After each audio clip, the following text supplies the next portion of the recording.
Welcome to the Rogue L&D podcast, allowing you to meet some of the brilliant folk driving people performance and development forward in an informal and human way. My name's Tom Bailey, award-winning L&D leader and passionate maverick for all things development. Join me as I ask questions of some of the industry's most innovative and interesting people. Hello, and welcome to this Rogue L&D Takeover. My name is Kirsty Lewis, founder of School of Facilitation, and today I'm taking over Tom's podcast, much to his delight. And Tom, welcome to your podcast. Thank you very much. I do hate being a guest, so this is something that I've really been looking forward to. Yeah. So for those listening or even watching, I basically cajoled and corralled Tom into this because I said to him, I had so much fun being a guest. And then I said, have you ever been interviewed for your podcast? And the answer was... Yes, I interviewed myself. And I said that's rubbish and that he needed someone to be the interviewer because we never answer the questions that we really need to be answering at these moments. So, Tom, would you like to introduce yourself to your guests, please? Yeah, certainly. Hello, everyone. My name's Tom Bailey. I am the normal host of the Rogue L&D podcast. I'm currently head of learning and development at OFX. I am current AITD Alistair Rylett Award winner and L&D Professional of the Year. Yeah, and I get quite involved in the industry. I'm very passionate about learning and development and people development. And as an industry, I think we have an amazing community and I want to do everything I can to help us move forward and get more innovative. What made you get involved with the community though? Like you say, you're passionate about it, but what's the why behind that bit? I started out in sales and marketing, actually, as you know. I got to a point where I was just bored of selling another box of dog food or widgets or whatever. And actually, I worked at Nestle at the time, and I have internal gratitude to them because they allowed me to really explore what it was that motivated me. And it turns out it's people that motivate me. And so almost like this is my second career, and I just love it. I love being part of the fix for people. I love the idea of just seeing really massive improvement. There's such headroom for us to get better within the learning and development space, whether we call it people development, whether we call it performance, whether we call it many of the other names that are out there.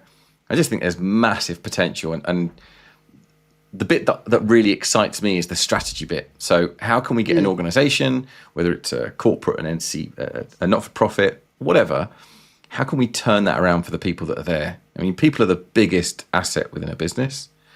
So it always amazes me that we work on shoestrings because we're normally part of HR. When you compare that to IT, who are working on capability and systems capability, and I know AI is massively important and growing, but you think about the budgets they have around driving system change. But yet when we're working with the people in the organization, like I said, the biggest asset, it's amazing that our budgets are so tiny. But yeah, that's what I'm passionate about and why I'm so passionate about it. I've got a question because I come from a commercial background as well and moved over to L&D, which I love. How do you think your career number one has helped you excel at being in the L&D world? Something I reflected on a few times, actually, because when I've recruited people to work with me, what I found is people who, and it's a rule of thumb, you know, it's a soft rule. Everyone's unique and everyone's brilliant in their own way. But for me, I found the understanding of business, the understanding of particularly sales and marketing as two really critical functions in the business has massively helped me get buy-in. So when I'm looking at, let's say, working on sales development or I'm looking at driving marketing change, the ability to talk their language, and ultimately that's what we're trying to do, makes a massive difference. So, you know, the fact that I know how to work out margin, the fact that I know how to work out EBIT or EBITDA, the fact that I can talk about promotional spend, all these things make a massive difference compared to if I didn't have that exposure and experience and I was talking about almost HR-y language or I talked about training calendar, or they would definitely see me as an outsider. Whereas if I can seem like an insider, it certainly helped me. Yeah. How about you? No, the same. So I was in the commercial world at Diageo, the drinks industry. And at the time that I moved into, they called it capability. The capability function sat underneath in sales. So it wasn't part of HR. And I think that was like a massive win because the sales function owned the success of the rollout of these learning programs versus it sort of being pushed out and HR owned it. And so that was one thing. And since I've worked for myself, what I've really recognized is I don't mind going into client conversations and, asking them all the questions or working out budgets and writing proposals. Whereas I know some people in this world find it a struggle to go, well, how do you have those conversations with clients and make them meaningful beyond, as you just said, this is what the learning journey is, or this is how it's going to work. So I never wanted to be in sales. There was a time I really resisted it, but actually now I look back and go, oh, this is why I did all that sales and all those conversations, because it set me up for going into this world and being able to, as you just said, ask those questions or run a meeting in a particular way, or, work out what a client needs and even get them thinking how is this learning supporting your business strategy? What's the transformation that's going to happen as a result of doing this work together? Get them thinking that way. Actually, it's funny you mentioned that, because I was at an event this week and I was talking to someone about this, and just essentially the crux of the conversation was, you're selling all the time internally. So I'm selling all the time.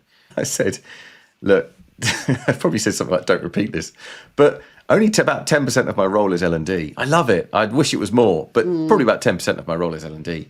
And then the other two sides of that, let's say 45% would be project management and 45% would be, I guess, stakeholdering and communication. Yeah. And it's sales and marketing that has, and I mean marketing, I don't mean fake marketing. I mean brand marketing and product management has really set me up well to do that stakeholdering and do that communication. So internally, my customer is king, and I am always trying to influence them for a better outcome. Not just order taking, but actually going, we can do that, of course, but hey, this is the kind of return that you want to get. So you're right. Sales and marketing massively has helped me, and that's in tune with I think what really good people working with sales and marketing, and I'd probably say for most functions, is pretty useful to have that insider information. And I think if you're listening to this and you are in that world of learning and development and you don't have or have had that experience, is go find some people in your business that you can sort of spend some time with and go but what do you need from me? How could I do this differently? Because you'll have skills that are working, but it's what else do I need to know to really understand your world to enable me and you to have better conversations going forwards? I think that's a really important thing. Now, obviously, because this is a takeover, Tom, I get to ask you some questions. And dear listener, I have promised Tom that we will have a conversation, and it's not all about him, because apparently he's feeling incredibly uncomfortable about this, which makes me smile so much. I love being interviewed. It's great. It's brilliant. It's great. By the way, can we just, for those of you who are watching this versus listening, actually, no, for those of you listening, this is important. Tom and I got the memo. So I'm in hot pink and Tom is in fuchsia pink tonight. Mm-hmm. So we had a little, unrealizingly, a conversation without it happening. Okay, Thomas. Yes. Soapboxes. Soapboxes. What is the soapbox that you will stand on, die on, that is important to you when it comes to the world of learning and development? I think I started out with a soapbox in my career. So when I moved into people development. And what I've eventually found is I've got more, and maybe it's because I'm a grumpy old man, but I actually get really annoyed at things more than I do soapbox moments. But my soapbox is, I just think it's so important that we drive output from what we're doing. And what I mean by that is, it's really simple. If we're not measuring what we're doing, why are we doing it and what are we doing it for? That's my soapbox. Yeah. But I get triggered a lot, and I can go to an industry event and I can talk to people, and they I've got to toe the party line. So look, if you've spoken to me at a party event and I've just smiled at you and you've said something along the lines of, I just like making pretty courses, it's great. Do people say that? No one says it in that. I'm dumbing it down massively. No one says, okay, I like making pretty courses. I won't say what people say, but there's stuff along those lines about, Okay. My whole role is around creating courses. And again, if I reflect on another event I was at this week, and I was looking around, I thought, there's a lot of instructional designers at this event.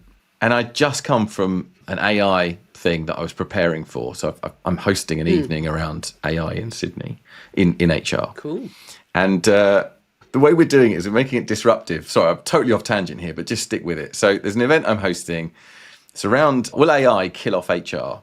And myself and an industry friend are hosting it. And I'm going to open up with AI will kill off HR. It's like an argument, like a proposal. Like, right, here's my piece. Yeah. Provocative. Exactly, very provocative. I don't want to trigger anyone, but that's my starting point. And I've created, I think AI helped me a little bit, but I've created about 10 points to say, hey, this is essentially how AI is going to kill off HR. Now, there's caveats to that, obviously. I'm consciously Tom, picking... it's fine. It's an intentional... Yeah. I'm picking out really, reactive HR that's very process-driven and admin-heavy and doesn't really add much value. But they don't really care about people, so it doesn't really matter that there's a non-human approach. Yeah, so that's true. I mean, some people are probably not human anyway. But then I reflected on that at this event when I'm looking around, seeing all these instruction designers, and I thought to myself, AI could literally create a course in about half an hour. In fact, if you go to Articulate, probably the biggest provider of licenses for content creation. Yeah. Everyone knows Articulate. You could go onto the Articulate AI tool, you could create a course in about 30 minutes. And it might not be very good, but it will be at a standard. It'll certainly be compliance standard, let's say. And if you take that through to its logical conclusion, AI will continue to get better at that, and it will continue to get easier to create courses. So if I was an instructional designer, yes, there's still a place, and yes, you can still make some pretty handsome funds from it. But I feel like time's running out. What are you doing differently? How are you differentiating from AI? And it feels like if you're competing with AI, that's a tough battle to be winning. So back to your question about Soapbox. Yes. My piece around Soapbox is, how do we drive impact in what we do in learning and development as a function? How do we cut through the noise of the vehicles that we use, i.e., is it training, coaching, mentoring, experiential, micro-learning, simulations, etc. Whatever it is, no one cares. But what they do care about is the output, the net result. And I would say majority of corporate internal customers, they just think you're going to come in with a training piece. They think you're going to come in with something smart that will facilitate the wazoo out of people in the room, without really appreciating there's actually a science to this. And it might be that training's good, and there's places where training is awesome and will make a massive difference, of which other interventions won't work. But the thing I'm passionate about is, how do we then get that output? I love all that stuff. We could sit here and talk about when a simulation would work versus an e-learning or whatever. But most people internally don't. So don't bother boring them with it. No. But learn this stuff. Learn the science so that you can talk about outputs. Use data points. Yeah, that's my soapbox. Impact. Performance. Performance, people. And if you don't talk about it and demonstrate to the business how the learning is making a difference and measure it, people, and beyond happy clappy sheets. Oh, no. John gave it 3 thumbs out of 5. I mean, literally, no, let's not do that. But it takes effort. It does. Doing the measurement piece. And that's the reason why it doesn't happen, I think, because people are like, what? Yeah. I've got to go back and ask questions. I need to go back and measure how it works. So there's a guy who has been on this podcast called Kevin M. Yates, and his moniker in the industry is the L&D detective. Oh, yes, I've heard of him. Yeah, he's brilliant. He's well known globally. He's a lovely guy, and he basically tries to demystify how do you get the data points that you want to prove your point. And he's quite creative with it, and also very, very methodical. Anyone who's struggling with how do I record this, how do I create the measurement that I'm looking for, go and check his resources out. They're really good. Oh, okay, great. I like that. Following on from, I've got Tom's questions down here. So he actually gave me the questions. And if anyone listened to our podcast that we did earlier this year, I arrived and Tom said, you've read the questions, and I hadn't. And so, yeah, that's typical. But I've actually prepped, Tom. I've read your questions. I'm really curious for you, because we've both talked about, we've been around the block a few times. What's the best bit of L&D that you've ever been involved with or have seen? I haven't actually prepared for this. So... Oh, the irony, listener. Oh, the irony. We're going to cut all of that. None of that's making that in. That's too honest. No, you've got to keep it. So there are many, many, many brilliant L&D programs, both I've been I've involved in, which I could shout about, and I've witnessed as well. Really good stuff. But actually, I'm going to talk about Impact International's LearnFest, because it had a big impact on me, and I thought it was incredible. So I was relatively new into learning and development at the time. I was living in the UK. I was heading up sales capability at Nestle, and I randomly got given this ticket, and I didn't really know what to think of it. I just didn't know what it was. And it was up in Windermere, which, if you don't know the UK, it's kind of north, but not Scotland. And it's incredibly beautiful, kind of hills, rolling hills. It's mountainous as well, isn't it? I think they're more than hills. Yeah. They're closer to small mountains. Lovely lakes. It's called the Lake District. Yeah, It's beautiful. Yeah, it's beautiful. So I turned up with zero expectation. And I remember they called it experiential learning. It was for L&D practitioners, most of which are their clients already. And I just had no expectation. And I think the thing that met me, and it's overnight, so it's like a 3-dayer event. And the thing that met me when I got there was, it's really hard to explain this without pictures, but they'd set up a drug station where you had these jars labeled things like Coke and I can't remember what they were now. But anyway, labels with things on. But it was basically like a double meaning for things. So the Coke jar had like Coca-Cola in it and stuff like that. And the idea being that you're supposed to drop your drugs off at this point. I've no idea what the point of it was, but it was just hilarious and quite fun. That's because it's a festival. Yeah, because it's a festival. Oh, right, yeah, because it's a festival. And it was just fun. It was like, oh, yeah, okay, this is interesting. But again, it's the detail that they had gone to think about the experience that I and participants would have as we turned up.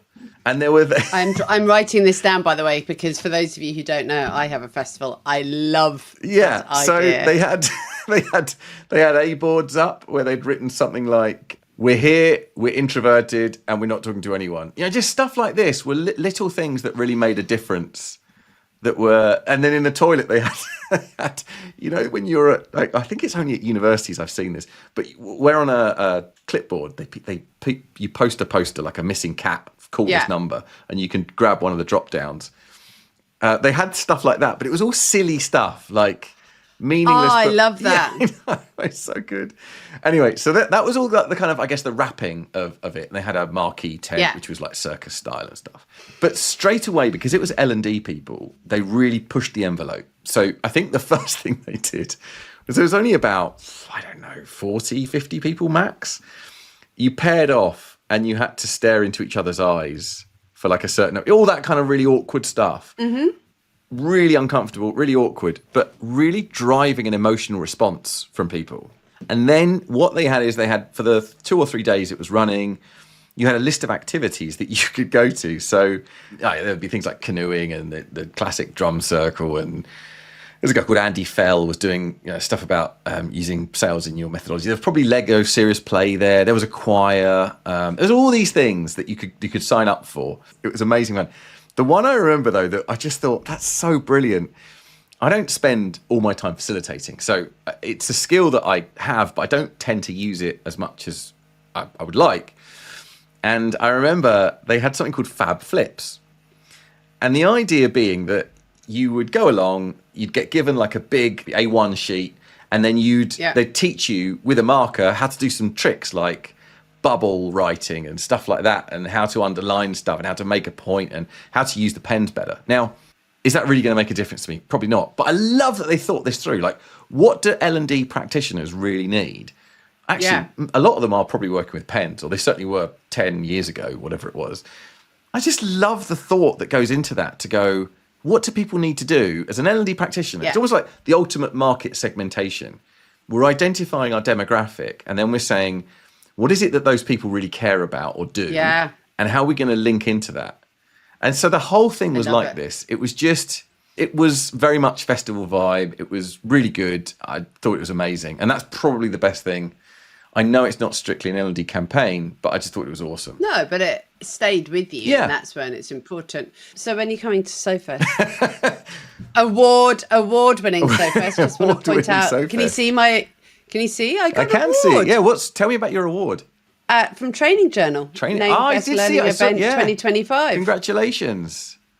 Thank you. You must be very, very thrilled. in my general, just moving on into the future, I just went, oh, thanks. Genuinely. And everyone's like, you are going to make the most out of this, aren't you? You are going to tell people. And I'm like, yeah, I sent out an email. Yeah. I've put it on socials once. Yeah. And they're like my team are like, no, you have to now call it an award-winning festival. You definitely do. And you need to put that everywhere. I feel like it's a bit like fraudulent, even though it is an award, but it's like, I don't know, does it have to come from the LPI and Edward? No, definitely not. No. It's not fraudulent. Fraudulent would be saying we're the number one according to Gartner. That would be fraudulent. Maybe I need to go and talk to the Gartner lot though and go, come on, how do I make that work? I do know people at Gartner. But I don't think either of us can afford anything from Gartner in L&D. Anyway, that's a separate topic which we're not going to include. Another conversation. Yeah. Oh, what is this question, Tom, you've got? One thing you didn't learn. Yeah, this is a really confusing question, actually. So yeah, can you tell me what it is in I can tell you what the question is. As a question? Yeah, because I think it was Michelle Parry-Slater gave me some very strict feedback about this, that it wasn't the right question. It might have been someone else, but I'm pretty sure it was Michelle. And I love Michelle's honesty and candidness. It's brilliant. The idea behind this question was to think in L&D. It's that old mantra of more resources, less courses, or resources over courses, right? Okay. And the idea being that something that you haven't formally learned or gone through a formal process of learning that you've just picked up. Oh, okay. Something and originally I was thinking like it could be sat nav or a guide to do your expenses or not even getting an AI to do your expenses. It's those shortcuts that you could use. But actually... Or just doing the experience time and time again and working it out for yourself. Which would probably be mine. When I was younger, I taught myself to juggle. I'm pretty shocking now, but I can juggle. Yeah, same here. Yeah, but I just taught myself by literally throwing a couple of tennis balls in the air and then practice. And I was awful for ages, but it was brilliant to actually see that, I can now start to do it. The old, imagine there's a box. Well done. Yeah. If no one's learnt to juggle, you imagine there's a box in front of you and you've got 3 tennis balls or whatever they are, and you basically throw them into the corners of the box. That's how you teach yourself to juggle. So that was my way anyway. Weirdly, when you do your Insights Discovery accreditation, part of it is to learn to juggle. Oh. And the way they teach you is you start with one ball and you just practice throwing arc hand to hand. Yep. Then you take 2 balls and then you put them both in the same hand to begin with, and you throw one up, catch, then you throw it back, catch, and you've got to practice having 2 balls in one hand. Sounds so wrong. And then you practice like throwing from one hand to the other. Yeah.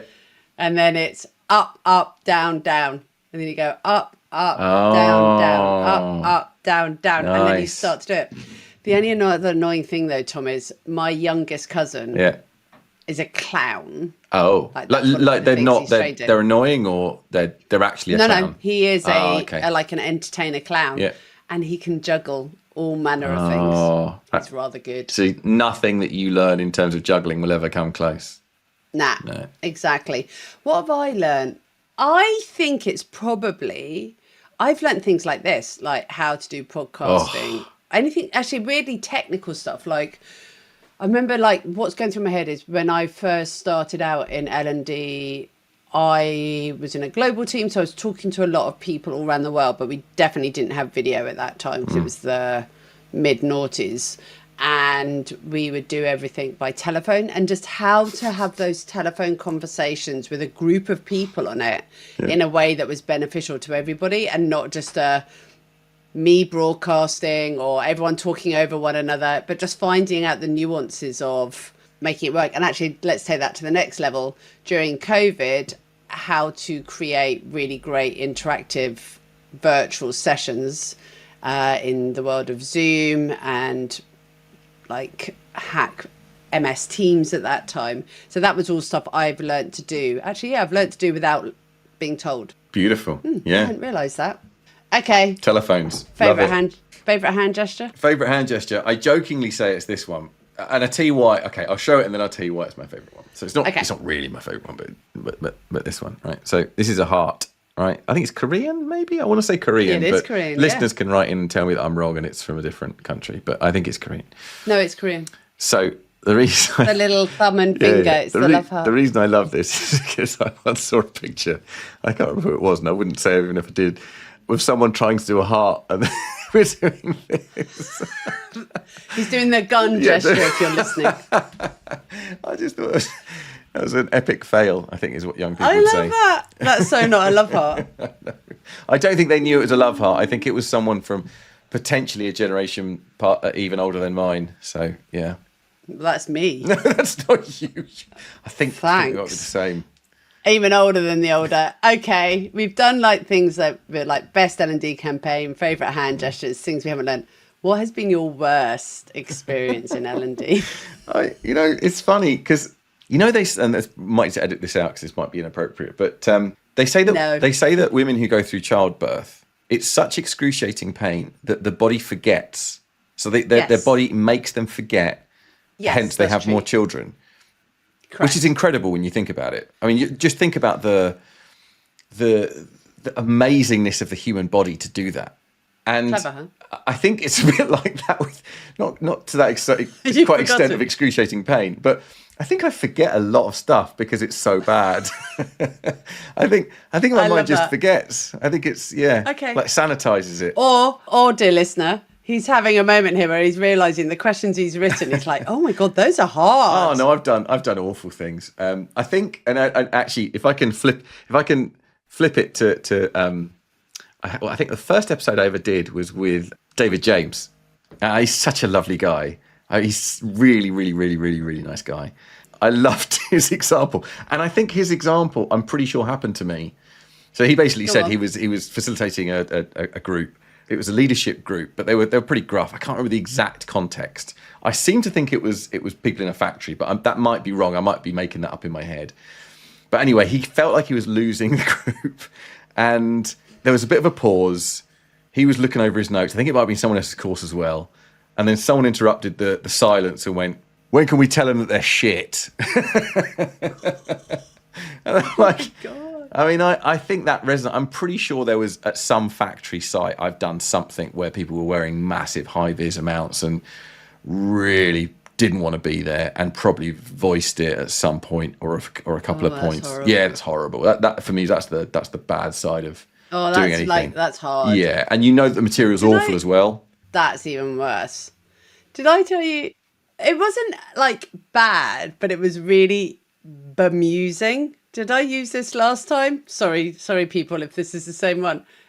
I was working in Russia, and I looked. It's just a group of 12, so we're not like a big group here. And I looked up around the table, and dear Natasha was reading her magazine, and I went, "Natasha, what are you doing?" And I am reading my magazine. I was like, "Can you put it down?"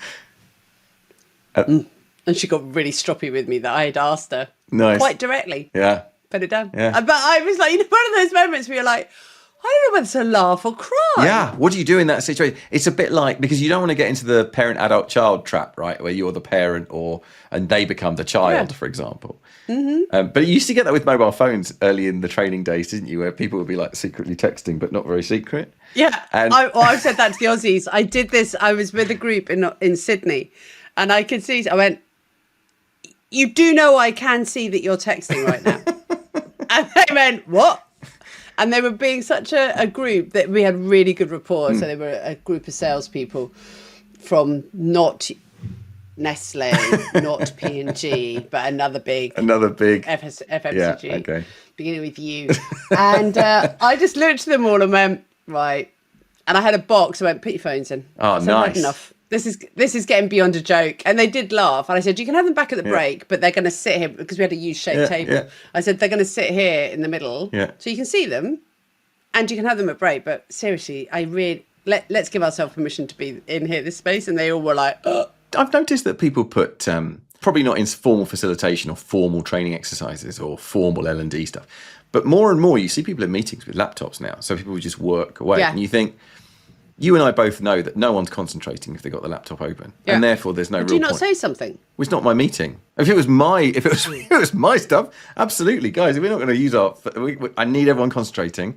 I'll tell you what, give me 10 minutes and then you can go and do what you want. I've got a phrase though for people. So when you come back from break and people are on their laptops, that's absolutely fine. And also I think people either say, "Look, I am writing and I'm taking notes." I'm like, I am absolutely cool with that because I know that's the way some people operate now. If I walk behind you, though, and I do see you're on your emails, I am going to say something. So that's one thing. But when people come back from a break and everyone's on their laptops and you can hear them all, and I just stand at the front. I go, okay, we're going to start. Can I invite you to hit save, send, delete? Because my theory is either you're working on something and you need to save the information, send it because you're halfway through an email, or delete it because actually you don't need it. Yeah. And then they all look at me and they go, huh. And then you've got to pause. You've just got to hold the space. And literally over it can be 5 minutes, people start to close the laptop lids, but you have to stand there in silence and wait. And it becomes a game of, I can wait here. It's fine. Yeah. And I play a game in my head and I get a little bit belligerent. I know that's adult child if anyone's hitting their venting right now. But if you want to get everybody in the room being part of the conversation, then we have to do things like that. I'm sorry. That's my soapbox. I've got another story for you. I was running, and I won't say the company.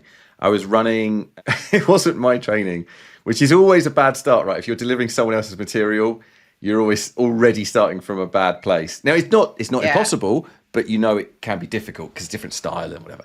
Anyway, they'd confusingly called it unconscious bias awareness training. Well, sorry, they actually called it unconscious bias training. But what they meant was it was unconscious bias awareness training. And I don't know if you remember, there was that phase where companies were really buying into unconscious bias awareness. It kind of then realised that actually this might perpetuate the unconscious bias and allow people to really feel empowered in whatever they believe around their unconscious bias is actually a conscious bias then. But anyway, the course was running and it was, when you're halfway through it was a 3-hour, 4-hour thing, you're halfway through a workshop and you just go, I really don't think this is going to be helpful to anybody. Why are we doing this? What's the outcome from this? Okay. And there was a question asked about something like, when do you meet people who are different to you, or how often? It was a really awful, provocative question written by someone very far away. And this guy, who was a middle-aged white man, I won't tell you the country, said, because that will give stuff away, said, you know what? I go down the local pub, I see my mates, they're all middle-aged white men, I don't hang around with anyone. And then he joked, there's no small lesbian midgets with one arm in my bar.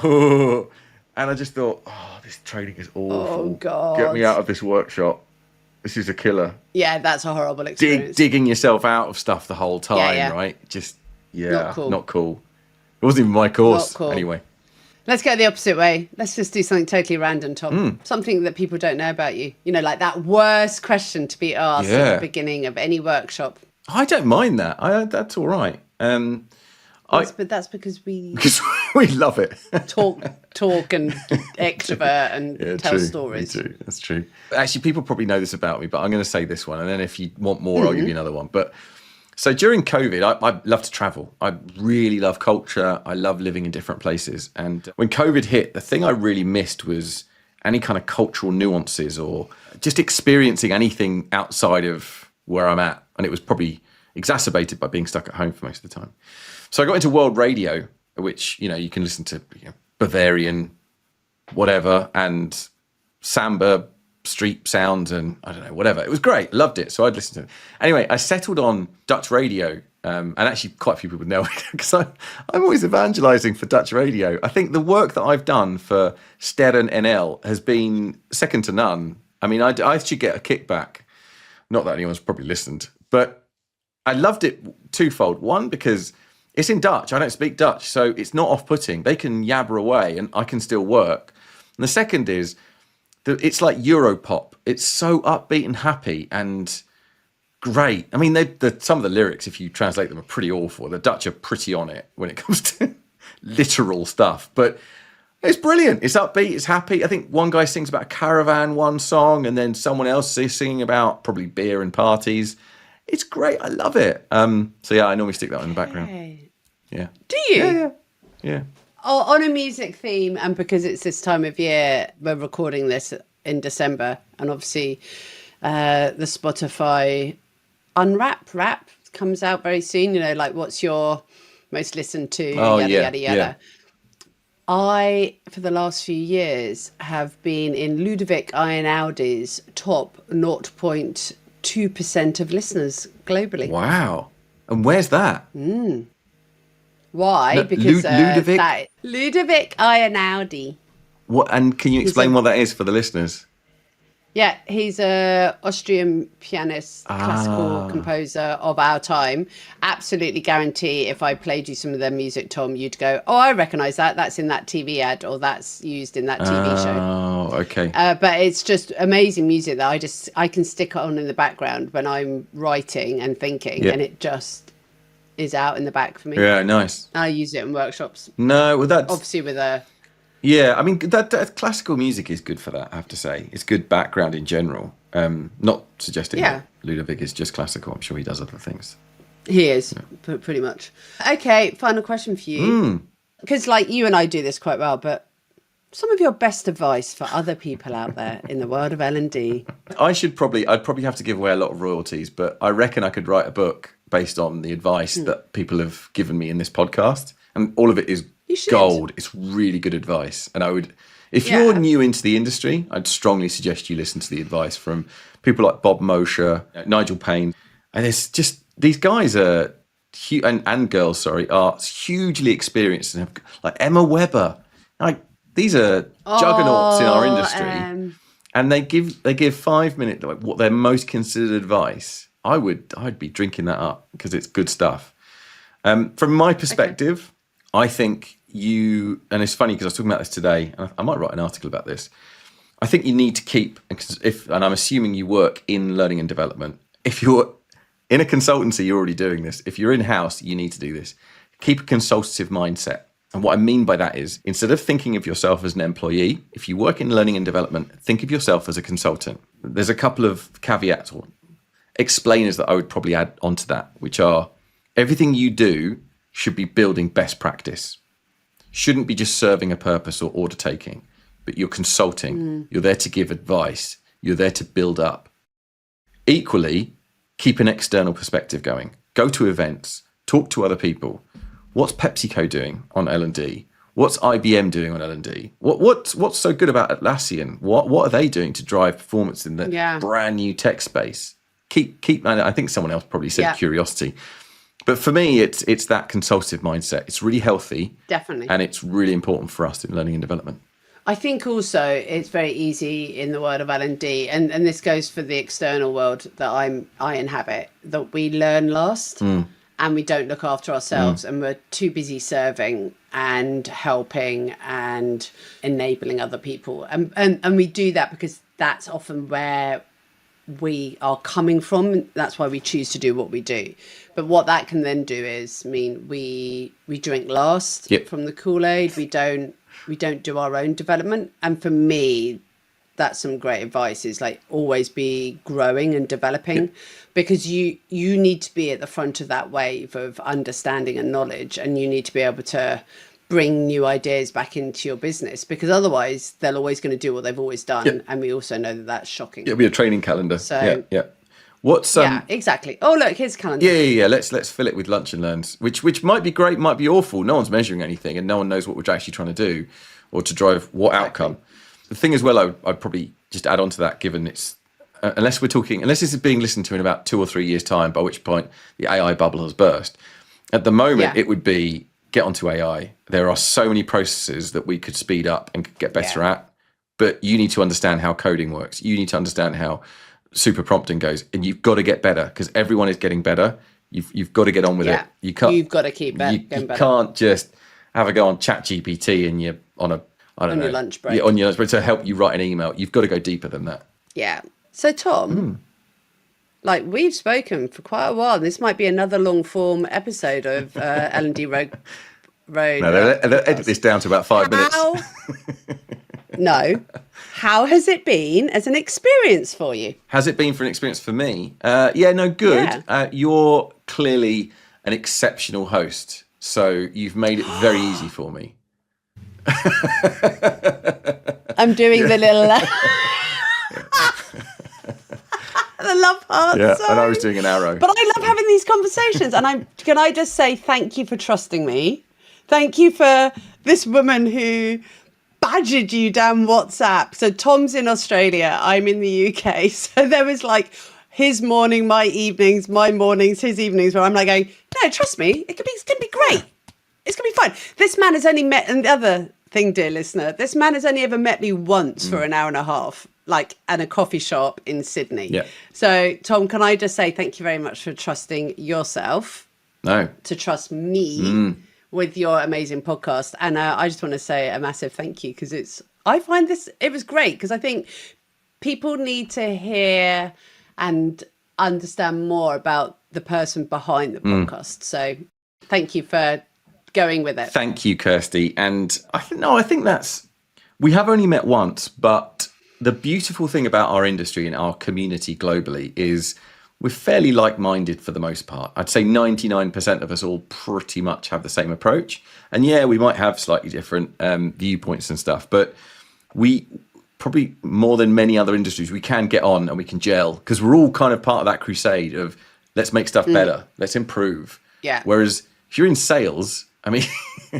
you're selling a particular product or you're beholden to a particular company. You're not coming together going, how can we all be better at sales? You're kind of like, I want to be better at sales. So yeah. True. Yeah.